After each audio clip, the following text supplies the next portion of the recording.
prepped my beading needle with 2 strands of gold. If you're using yellow, that's fine.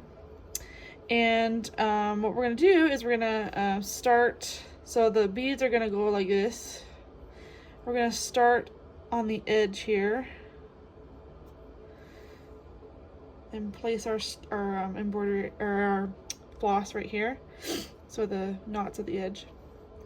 And we're gonna grab 1, 2, 3, 4 beads. So we're gonna grab 4. I'm gonna turn the tree so I can do this a little bit better. Maybe you can bring it in so I can show you what I'm doing. Hopefully it won't. Okay, hoping the camera will stay on me. So the whole point is to keep it on this line. So what we're gonna do is we're gonna go down. So we're gonna kind of position the beads on the dotted line here. And we're gonna go down on that dotted line.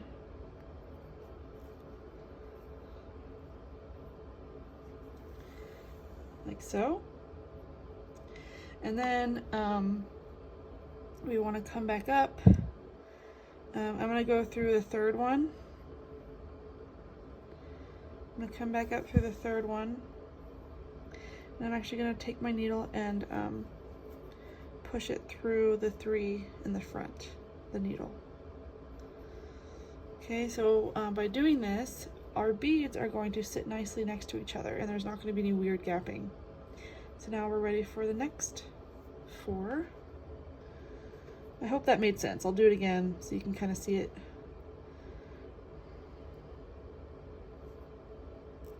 So this is called stringing beads. So I grabbed 4. And I'm just using the stamp as a guide.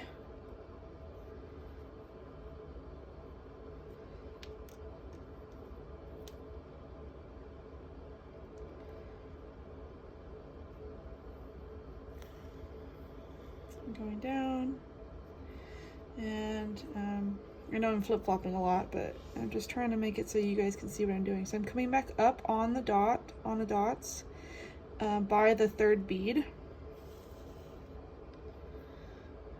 and I'm gonna take my needle and go through the last 3.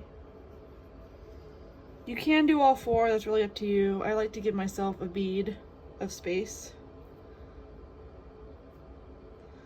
And that's how you string beads onto your project. Oops, my finger got caught on the felt. So we're gonna go all the way down to here, and then you can keep going. And then when you run out of string, just go down like normal, and then make your knot, and then do it again. Start where you left off. What I would do is, if you end up in, say your string ends here, so your thread ends here, you go down, you make your knot. So what I would do is I would actually take the new thread, and I would come up to the third bead from the front, put your needle up, and then go through them, and then keep going. So that's what I would do. And it's pretty, other than that, it's pretty simple to understand, and they have a nice diagram in here to show you how to do it. So this shows, it's unclear. This looks like 2. It could be 2 that it's going through. I chose 3. It's a good number for me, since we're doing 4 sets. So if you come to the edge here and there's not enough room for 4, that's okay. You can do 3, you can do 2, you can do 1, and then do the same thing. Adjust it how you need to, and that's pretty much how you string beads.